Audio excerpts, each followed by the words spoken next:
اعوذ باللہ من الشیطان الرجیم بسم اللہ الرحمن الرحیم۔ امام مہدی کے حوالے سے گزری کئی نشستوں میں ذکر ہوا، لیکن یہ ذہن میں رہے کہ انہی کے دور میں وہ جنگ عظیم یا حق و باطل کا وہ آخری مارکہ ہوگا جس میں دونوں فریقوں میں سے کوئی بھی اس وقت تک پیچھے نہیں ہٹے گا جب تک اس کی قوت ختم نہ ہو جائے۔ یعنی یہ آخری جنگ یا ہرمجدون یا آرمگیڈن یا محنت القبرہ ایک بہت بڑا مارکہ دراصل کئی جنگوں پر مشتمل ہوگا، بڑی جنگوں پر جو کہ مختلف محاذوں پر ایک ہی وقت میں ہو رہی ہوں گی دنیا کے کئی علاقوں میں، کئی خطوں میں۔ لیکن ان تمام محاذوں کی مرکزی کمان امام مہدی کے ہاتھ میں ہوگی، جو کہ اس وقت دمشق کے قریب الہات کے علاقے میں ہوں گے، جو کہ 370 کلومیٹر پہ پھیلا وہ علاقہ ہے جو اس وقت بدترین خوریزی کا شکار ہے۔ پھر مشرق وسطیٰ کی حالیہ خانہ جنگی کے حوالے سے ایک اور عام جنگ جو کہ امام مہدی کی قیادت میں لڑی جائے گی، یہ حدیث میں پہلے بھی بیان کر چکا، لیکن آپ دوبارہ ذرا اس پہ غور فرمائیے۔ حضرت ابو ہریرہ رضی اللہ تعالیٰ عنہ سے روایت ہے کہ آپ صلی اللہ علیہ وآلہ وسلم نے فرمایا کہ قیامت سے پہلے یہ واقعہ ضرور ہو کے رہے گا کہ اہل روم دابق یا اماق کے مقام پہ پہنچ جائیں گے۔ ان کی طرف ایک لشکر مدینہ سے پیش قدمی کرے گا جو اس وقت مدینہ کے بہترین لوگ ہوں گے۔ جب دونوں لشکر آمنے سامنے سوستہ ہوں گے تو اہل روم مسلمانوں سے کہیں گے کہ تم ہمارے اور ان لوگوں کے درمیان سے ہٹ جاؤ جو ہمارے لوگوں کو قید کر کے لائے ہیں، ہم انہی سے جنگ کریں گے۔ مسلمان کہیں گے کہ نہیں، اللہ کی قسم ہرگز ہم تمہارے اور اپنے بھائیوں کے درمیان سے نہیں ہٹیں گے اور اس پر تم سے جنگ کریں گے۔ تب ایک تہائی مسلمان تو بھاگ کھڑے ہوں گے جن کی توبہ اللہ تعالیٰ کبھی قبول نہیں کرے گا، ایک تہائی مسلمان شہید ہو جائیں گے اور جو اللہ تعالیٰ کے نزدیک افضل ترین شہداء ہوں گے، جبکہ باقی ایک تہائی فتح حاصل کریں گے اور اس کے بعد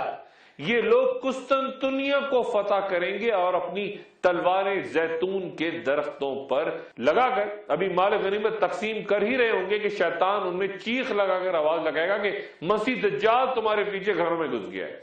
یہ سنتے ہی لشکر روانہ ہو جائیں گے اور یہ خبر اگرچہ غلط ہوگی، لیکن جب یہ لوگ شام پہنچیں گے تو واقعی دجال نکل چکا ہوگا۔ ابھی مسلمان جنگ کی تیاری اور صفیں درست کر رہے ہوں گے کہ نماز فجر کی اقامت ہو جائے گی اور حضرت عیسیٰ علیہ السلام کا نزول ہوگا اور وہ مسلمانوں کو اپنے امیر یعنی امام مہدی کے پیچھے نماز کا حکم دیں گے۔ اللہ کا دشمن یعنی دجال عیسیٰ علیہ السلام کو دیکھ کر اس طرح پگھلنے لگے گا جیسے پانی میں نمک گھلتا ہے، چنانچہ اگر وہ اسے چھوڑ بھی دیں تو وہ اسی طرح گھل کے ہلاک ہو جاتا ہے، لیکن اللہ تعالیٰ اس کو انہی کے ہاتھ سے قتل کروائے گا اور وہ لوگوں کو اس کا خون دکھائیں گے جو کہ نیزے پہ لگا ہوگا۔ اس حدیث میں جو کچھ بیان ہوا اس پہ غور کریں تو سب سے پہلے دابق کا نام سامنے آتا ہے، جو کہ شام کے شمالی علاقے میں ترکی کی سرحد سے 10 کلومیٹر کے فاصلے پہ وہ علاقہ ہے جہاں 1516 عیسوی میں مصر کے مملوک حکمرانوں اور عثمانیوں کے درمیان وہ فیصلہ کن لڑائی ہوئی تھی جس میں عثمانیوں کو فتح کے نتیجے میں مشرق وسطیٰ کے بڑے حصے پر خلافت مل گئی تھی۔ یہاں اموی خلیفہ سلیمان بن عبد المالک کا مقبرہ تھا جو اگست 2014 میں دولت اسلامیہ یا داعش نے یہاں قبضے کے بعد تباہ کر دیا۔ اور ایک بہت اہم بات یہ کہ داعش کا ہر ماہ جو رسالہ شائع ہوتا ہے وہ بھی دابق ہے، اس کا نام ہی دابق ہے، اور وہ ہر رسالے میں ابو مصعب الزرقاوی سے منسوب ایک قول بھی درج کرتے ہیں۔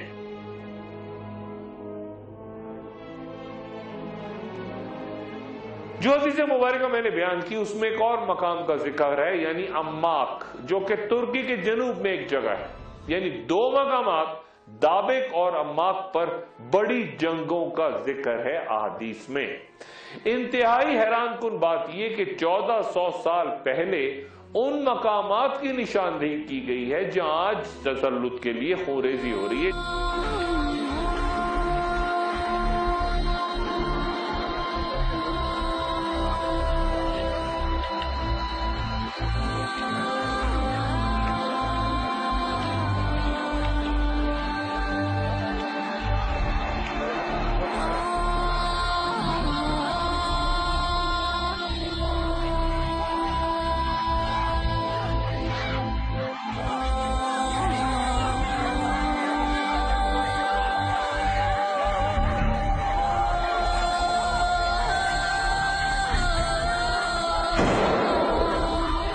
جیسے عیسیٰ علیہ السلام کا دمشق کی مسجد اموی کے مینار پہ نزول کا واقعہ۔ اسی طرح دجال کے قتل سے متعلق بھی بات واضح کہ وہ کب، کہاں اور کیسے مارا جائے گا۔ لیکن اس سے پہلے کہ میں قتل دجال کے بارے میں بات کروں، ذرا اس سے متعلق ایک اور اہم حدیث پر نظر ڈالیے۔ حضرت ابو بکرہ رضی اللہ تعالیٰ عنہ فرماتے ہیں کہ رسول اللہ صلی اللہ علیہ وآلہ وسلم نے فرمایا کہ دجال کے والدین 30 سال اس حالت میں گزاریں گے کہ ان کے ہاں اولاد نہیں ہوگی، اور پھر ایک لڑکا پیدا ہوگا پیدائش کے وقت جس کے بڑے دانت ہوں گے اور وہ بہت کم فائدہ پہنچانے والا ہوگا۔ پھر رسول اللہ صلی اللہ علیہ وآلہ وسلم نے اس کے والدین کا ذکر کرتے ہوئے فرمایا کہ اس کا باپ ایک غیر معمولی اور دبلا ہوگا، اس کی ناک مرغ جیسے جانور کی چونچ کی طرح لمبی اور پتلی ہوگی، جبکہ اس کی ماں بہت قداور اور لمبے ہاتھوں والی ہوگی۔ اس حدیث کے بعد لوگوں کو پھر ابن سیاد پہ شک ہو گیا، کیونکہ اس کے والدین کا حلیہ بھی ایسا ہی تھا اور ان کا ذکر میں پہلے کر چکا ہوں۔ لیکن ایک اور مقام جس کا 1400 سال پہلے نام لے کر ذکر ہوا، یہ تو بیان کر چکا کہ اسرائیل میں بڑی تعداد میں غرقد یا لائسن کے درخت لگائے جا چکے ہیں، جو کہ یہودیوں کے ایمان کے مطابق ان کے بادشاہ یعنی دجال کو پناہ دیں گے۔ لیکن ایک اور حدیث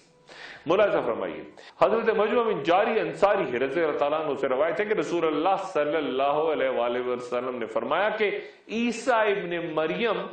دجال کو شہر لد کے دروازے پر قتل کریں گے۔ یہ علاقہ جہاں دجال کے مارے جانے کی خبر ہے، یہ اسرائیل میں تل ابیب سے کچھ 15 کلومیٹر جنوب مشرق میں ایک 71,000 آبادی رکھتا ایک بڑا شہر ہے آج کی دنیا میں۔ انجیل میں اس شہر کا نام لود ہے، اور 1948 کی عرب اسرائیل جنگ کے بعد زیادہ تر عرب یہاں سے ہجرت کر گئے تھے، اور اب یہاں اکثریت یہودی آباد کاروں کی ہے جو اس شہر کی یوں تعظیم کرتے ہیں کہ ان کے ہاں بھی ان کی تاریخ میں بھی کئی بار بنی اسرائیل پر اس شہر میں ظلم کیا گیا، یعنی اس شہر کا ذکر انجیل میں بھی ہے۔ یہودیوں کے نزدیک بھی یہاں اور مسلمانوں کے لیے یہ دجال کا مقتل ہوگا۔ چنانچہ 2010 میں اسرائیلی حکومت نے 3 میٹر بلند حفاظتی دیوار عرب اور یہودی بستیوں کے درمیان اس علاقے میں تعمیر کر کے آبادیوں کو الگ الگ کر دیا، اور مسلمانوں کی اس شہر میں مزید آباد کاری پر سخت پابندی عائد کر دی گئی۔ آج اس شہر کی جدید اسرائیل میں اہمیت یہ ہے کہ وہاں اسرائیل کا سب سے بڑا بین الاقوامی ہوائی اڈہ ایئرپورٹ بین گورین ایئرپورٹ موجود ہے، جہاں سے 2015 میں 16 ملین سے زیادہ مسافروں نے سفر کیا۔ وہ اسی شہر لد میں تعمیر ہے، یعنی دجال کے مقتل میں۔ گویا غالباً حضرت عیسیٰ علیہ السلام دجال کا تعاقب کرتے جب یہاں اس مقام تک پہنچیں گے تو دجال یہاں سے غالباً ممکن ہے بذریعہ طیارہ کسی ہوائی جہاز میں بیٹھ کے فرار ہونے کی کوشش کرے اور اسی دوران مارا جائے۔ ممکن ہے وہاں باقاعدہ ایک مقام پہ یہ تحریر ہے کہ مستقل یہاں ہمارے بادشاہ قیام فرمائیں گے، یعنی کہ دجال۔ آخری جنگوں کا ایک اہم کردار سفیانی ہے، جو کہ امام مہدی کی کعبہ میں بیعت کی خبر سنتے ہی ان کے خلاف نکلے گا، جس کا تعلق طبرانی کی روایت کے مطابق قبلہ قریش سے ہوگا۔ مختلف روایات میں یہ ہے کہ یہ سفیانی حضرت امام مہدی سے کچھ پہلے شام، اردن اور فلسطین میں کسی جگہ پہ موجود ہوگا، اور ابتدا میں بہت ہی متقی، پرہیزگار اور انصاف کرنے والے حکمراں کے طور پہ سامنے آئے گا، حتیٰ کہ شام کی مساجد میں غالباً اس کا خطبہ بھی پڑھایا جائے گا۔ پھر وہ جب مضبوط ہو جائے گا تو اس کے دل سے ایمان نکل جائے گا، گویا اسے باطل قوتیں ہمیشہ کی طرح مسلمانوں کے اندر سے ہی ایک عظیم رہنما کے طور پہ پیش کریں گی، اور اس دوران وہ غالباً کفار سے جنگ کر کے اس میں کامیابی بھی حاصل کر لے گا تاکہ اس کی دھاک اور دبدبہ مزید قائم ہو جائے۔ لیکن پھر اس کا اثر سامنے آ جائے گا اور وہ مسلمانوں کے خلاف 2 لشکر روانہ کرے گا، ایک لشکر مدینہ منورہ کی جانب اور دوسرا مشرق کی جانب۔ پہلا لشکر 3 دن تک مدینہ میں لوٹ مار کر کے جب باہر نکلے گا تو شہر سے بعیدہ کے مقام پر اللہ تعالیٰ حضرت جبرائیل علیہ السلام کو اسے زمین میں دھسانے کا حکم دیں گے پورے لشکر کو. چنانچہ یہ لشکر زمین میں دھس جائے گا، جبکہ دوسرا لشکر بغداد کی طرف نکل جائے گا اور وہاں لوٹ مار اور خون ریزی میں مصروف ہو جائے گا. سفیانی کی خروج کے مقام یعنی بلد الشام کا ایک علاقہ اندر بیان ہوتا ہے، جو کہ اب اسرائیل کے ضلع ناصرہ کا ایک قصبہ ہے، کیونکہ وہاں اسرائیل نے 24 مئی 1948 میں قبضہ کر لیا تھا. سفیانی کا وہ لشکر جو کہ بغداد کی طرف نکل جائے گا، ایک لشکر تو مدینہ میں دھس گیا، میں نے پہلے بیان کیا، لیکن دوسرا لشکر جو بغداد کو نکلے گا اس کا سامنا امام مہدی سے شام میں اس جنگ کے دوران ہوگا جسے احادیث میں جنگ قلب کہا گیا ہے. اور پھر امام مہدی سفیانی کو بحیرہ تبریہ کے کنارے قتل کر دیں گے. وہی بحیرہ تبریہ جس کا پانی یاجوج و ماجوج نے پینا ہے، یا پھر یہ کہ جس کا پانی وہ اس وقت پی رہے ہیں یا وہ کم ہو رہا ہے. ایک وقفہ اور وقفے کے بعد دوبارہ حاضر ہوتا ہوں. خوش آمدید. پامپائی ایک قدیم رومن شہر جو کہ آتش فشاں پہاڑ کے پھٹنے سے تباہ ہوا. وہاں رہتے لوگ خود کو بچانے میں ناکام رہے اور آگ کے نتیجے میں شہر سمیت سب کے سب دفن ہو گئے، غرق ہو گئے.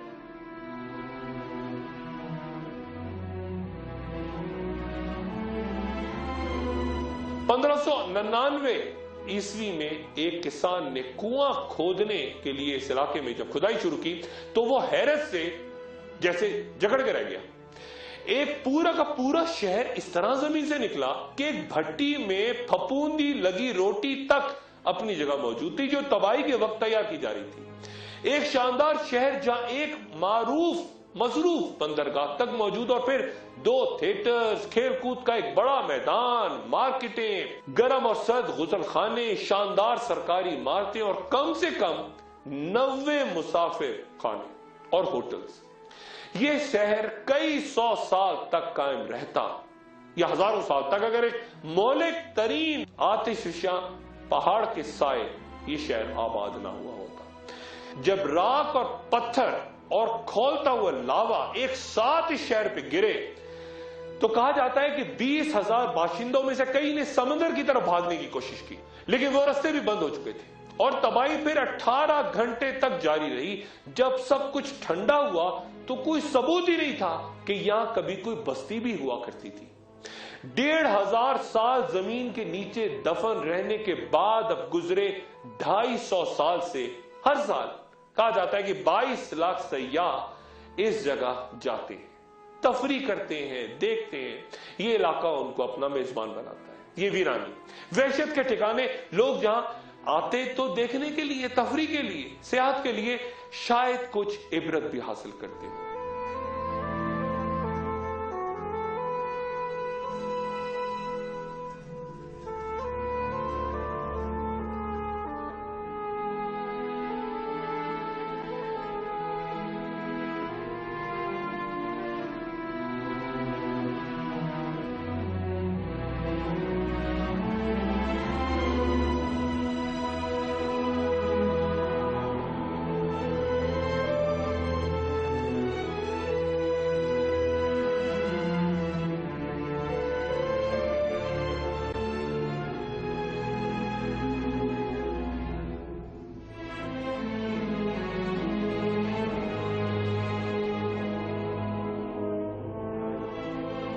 زیادہ تر آتش فشاں پہاڑ ان زمینی پرتوں یا تہوں پر ہیں جنہیں ٹیکٹونک پلیٹس کہا جاتا ہے، اور ان پرتوں کے نیچے بہتا لاوا، ان پرتوں میں کریکس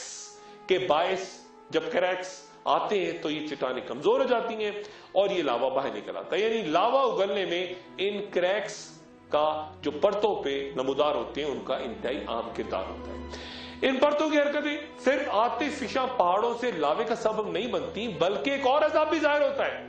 اور وہ ہے زلزلہ. گویا دونوں عذاب ایک ہی انداز میں ایک دوسرے سے تعلق رکھتے ہیں. اگر آتش فشاں پہاڑ کسی ٹیکٹونک پلیٹ پہ نہ ہو تو پھر یہ زمین جس پہ ہم چلتے پھرتے ہیں، زندگی گزارتے ہیں اور جس کی کئی تہیں، پرتیں اور لیئرز ہیں،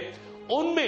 اچانک لہریں جنہیں سائنس میں سیسمک ویوز کہا جاتا ہے، ان کی توانائی جب شدید قوت، انرجی کے ساتھ نکلتی ہے تو پھر زلزلہ آتا ہے.